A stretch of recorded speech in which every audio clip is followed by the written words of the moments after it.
make a series, and I'm going to start. This is the first one. It's going to be about labs because people come to my office and ask, Doctor, what labs should I get? And I look at the labs they had in the last year or 2 years, and they tend to be very basic and gives you very little information. There are labs that you can get that are going to give you a lot more, and you can tell your doctor, this is what I want done, and you can play this video if you need to, but uh, they should know this information. So when you go, you get a CBC. A CBC, just a complete blood count. It just gives you red cells, hemoglobin, white cells, and it's going to give you information about any possible anemia, blood loss, problem with producing blood. It can give you an idea on your white cells and immune system response. Depending on the cells, you can tell if you have a bacterial infection, you can have a viral or even parasite. That's pretty standard. The next one you see a lot is going to be a BMP, basic metabolic panel, or a complete metabolic panel. I prefer the complete one, and I'm going to tell you why. They both have sodium, potassium, chloride, bicarb, BUN, which is blood urine nitrogen. That's going to tell you a level of protein, nitrogen in the blood, and it's kind of a good um, measure of your hydration. And then creatinine, not creatine. Creatine is a supplement. Creatinine, which is a waste product, and that gives you a subtle idea of kidney function, but there's a better test for that. And then it also, this basic one gives you this information, but when you add the complete, you have some liver enzymes, and you have also magnesium, which is not that useful, but it gives you more comprehensive, and you get to look at the liver enzymes. Now, liver enzyme numbers, they can be helpful, but they also can be misleading. They may go up if you're taking supplements or got a strong exercise, a little dehydrated. So in these things, it's a lot better to have trends, okay? And then correlate with other problems in your life or things you're taking. So those two tests are you're gonna see, and this is what a lot of people get, and I mean can be useful if something is abnormal, but you're missing a lot of information. I would add to that for kidney function, I would add a cystatin C. Why? Because you notice when you get the test, there's something called EGFR. That's just telling you how good your kidneys are filtrating. But the problem with that is it's using the BUN and the creatinine, and it's calculated. And if you're eating too much protein, or you are drinking not enough water, or all kinds of factors, it could be misleading. It's better when you do a cystatin C with EGFR. That is much more specific, and it's going to give you an idea if your kidney function is impaired. So I would just say, if that other test is abnormal and you want to make sure, like the creatinine and the BUN, consider doing that one. And you don't have to keep repeating it unless it's abnormal or you're looking for a specific problem. And then, of course, the lipid panel that everybody gets: HDL, LDL, VLDL, and triglycerides. Now, that's important, but more important is to get an ApoB. So ApoB is, in summary, when you have cholesterol, there's no good and bad cholesterol. Okay, you have HDL, LDL. They try to say that's good and bad cholesterol. Cholesterol is cholesterol. Is the lipoproteins. The cholesterol has to be carried in these envelopes of protein. In another whole video, I can just talk about that. But to be able to get the particles that cause arteriosclerosis, heart disease, strokes, blockage of the arteries, you must know which particles are the ones that cause this. Well, in summary, to have the entire number of these bad particles, you do the ApoB. ApoB is a better measure. If you treat it for high cholesterol, if you're trying to find out where you stand, that's a better number. And you follow that number. You want to get that number as low as possible. Some people say 100 or less. Some people say 70. I think 70 or less, it's a better number. Because in cholesterol damage is a kind of a probabilities number. The more cholesterol particles that cause blockage or plaque you have floating around, the more chances it's going to hit the wall of the artery and cause cholesterol problems. In that same group of tests for lipids, you should do or ask to have done at least once in your life something called LP little a. LP little a is a specific type of LDL or a particle, another particle that is one class of lipoprotein or low density lipoproteins that has a small segment, an antigen. An antigen is something that the body recognizes as a protein that that letter A is comes from, it goes, the name comes from antigen. That is very virulent in the way that it's very pro-inflammatory in the vessel. It causes a lot of plaque. So if you have a high number of that, that's genetic. And in these people, that's a good test to determine how much of a risk and how aggressive you want to be controlling cholesterol, because it's very important to know that number. And not many people have it done. So I think everybody should get it at least once.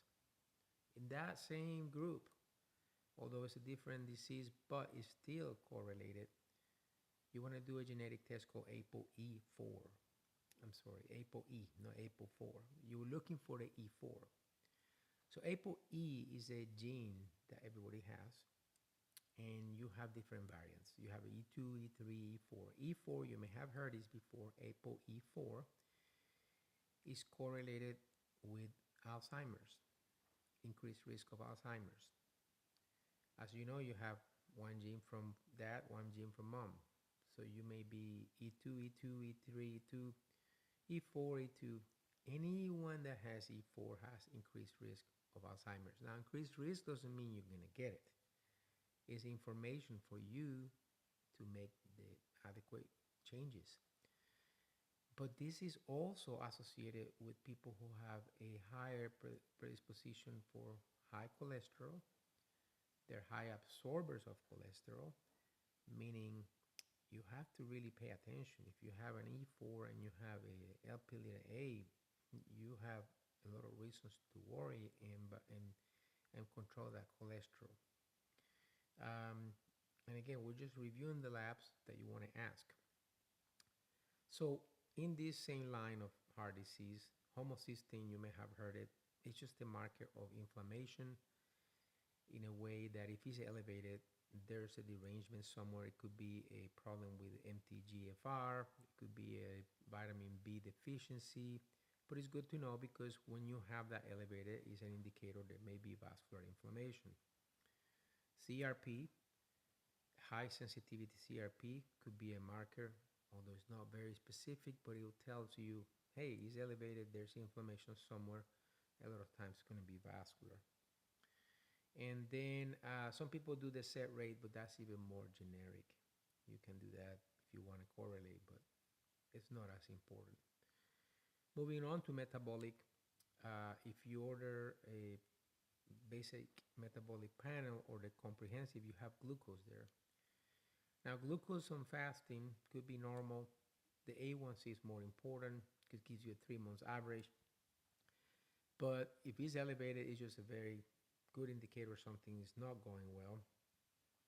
But even in normal levels, if you pair it with an insulin level fasting, and you put it through a formula called the HOMA-IR, HOMAIR, you may have a good indicator of insulin resistance. And why is that important? Is because that's usually the entryway to diabetes down the road. You want to identify that as soon as possible and try to correct it. When you look at that, if that's abnormal, you can go do a glucose tolerance test, a GTT. That's a very a good test to know if you're diabetic. That's kind of the gold standard. And I use that as a secondary. You don't have to have that unless any of the other markers are showing abnormalities. Um, the other test I like to do, I like to test some vitamins, specifically B12, D, folate. In some people, I may test zinc levels, but not very common. Um, and then moving to now, we have tested blood levels of anemia, white count. We have tested metabolic, kidney function. If you really want to know, you can do a complete microbiome of your gut or intestine, your stool, and that sometimes can be helpful if you're having a little GI symptoms. These are more specific for symptoms. The other tests I've been talking about, they're kind of general, but I'm trying to be comprehensive, the whole body. If you have a lot of wrinkles or you're worried about your collagen, there are tests to test your collagen levels. And one important when talking about collagen and skin levels, it's omega-3 index. You can see what your omega-3, omega-6 index is, and that will give you an idea. You should have way more, 3 to 1, I think is the number, omega-3. And if you're not, then take more fish oil, eat more fish. Try to get that to be reverted, and it's known to have a very good marker of health, endothelial health, prevent the Alzheimer's. I mean, so many good things that this has. So those are, in general, kind of the tests that I tell people, tell your doctor to order for you, and you get a very comprehensive, very detailed idea of your um, health condition. Moving to hormones, if you're a woman, you want to do the estrogen levels, FSH, LH, and AMH, anti-mulleric hormone, AMH, LH, luteinizing hormone, FSH, follicle stimulating hormone, and estradiol. You do that in day 2 or 4 of the period if you're having a period. And then day 21, 22nd of the period, you do the progesterone. So those are the luteal and the follicular phases. And that way you get the numbers and you can compare with the chart and see where you are. The AMH is a good predictor of how far you are from menopause. You know, and of course, if you see estradiol going down, FSH going up, I'm sorry, those are kind of signs that you're headed to menopause. Menopause, remember, includes perimenopausal 8 years. It could be anywhere from 8 to 10 years, 5 to 10 years. And we supplement hormones to improve symptoms, hot flashes, and it's important to get these numbers because I think if you have a baseline in the early years and then you drop, we have a better idea of what that trend is. In men, it's just testosterone, free testosterone, and sex-binding globulin. And again, in woman, you can test testosterone, but there's not a lot of need for that. I think it's more symptomatic. You lose the libido, you don't have energy, you're feeling tired during menopause. You can get a little bump. And again, that's you start low and then you increase it as time goes by and see how the symptoms improve. Um, uh, I think I've completed everything that I would do or recommend your doctor to test. How often you test it, well, depends on the numbers. If they're abnormal, of course you make changes and you follow. If they're normal, then maybe every 6 months, once a year. Um, you can do the test yourself. You don't need a doctor to do the test. Nowadays, there's all kinds of companies. Make sure it's a reputable company. I use the major labs because I want to make sure the numbers are reliable. If you get it yourself, some of these companies will give you recommendations. I feel the recommendations are pretty good most of the time, but the problem is, you know, you don't have a context on your health. So it's up to you.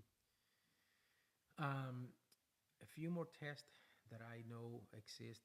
If you have high cholesterol, you can do through a company called Boston Heart an extremely comprehensive cholesterol evaluation. Sometimes it helps a lot. And also there's the company called Genova Diagnostics. They have a bunch of other tests, and you can also get their things like a methylation, MTHFR gene, plus all the different pathways of your methylation pathways. Sometimes that's better than just guessing. I mean, you can always take a methylated B complex vitamin and you fill all the gaps there, but sometimes you have specific pathways. And remember what happens if you start replacing things to try to cover, you may do too much of something, and the metabolism is like a cogwheel. That's how I see it. And if you put too much of one product in one place, you may destroy that path and block it from going the right direction. So that's why it's important sometimes to test, supplement, test, and see where things are. And another test that I like when you're doing hormonal balance, there's a company called Dutch urine test. It's extremely comprehensive because it will give you every hormone, cortisol. Remember, cortisol has so much importance and all the metabolites. And again, you see the whole pathway and you have a good comprehensive. They have a great, I mean, it's an amazing comprehensive test that comes with the explanation and results that will give you a big picture of your endocrine system and how things are working together. Sometimes looking at that in that way is better than just isolated parts. And I think that's a good test to have done. And if you're looking at hormonal balance in replacement, sometimes many people are taking all these hormones and they don't even know why. And it's good to take what you need, but not overdo it. I think I did a very comprehensive number of tests. If anything else comes up, I'll make another addendum to this. But right now, this is going to be the blood work. This is the blood work I think you should have done at some point. Another test, another video, I'm going to talk about the importance of some testing. Some of it's functional testing, some of it is radiological testing or some type of imaging. I hope you enjoy this. I hope this is helpful for you. I'm always available for questions. I'm in X. I'm in here. You can reach me. I'm gonna put there's gonna be a link here. QR code takes you to my link tree where I recommend some things. Some of those are affiliate links. Some of those are not. I don't recommend anything I don't use. So almost everything I recommend I have tried or I currently use. Why? Because why would I recommend something I don't believe in? And there's also a link there to contact me on my website. I am a surgeon, and why do I do this? Is because I am a surgeon with a huge interest in knowledge based on preventive care. I have educated myself for years, and I love doing this to my patients. My surgical patients get the benefit that I try to correct everything that looks crazy.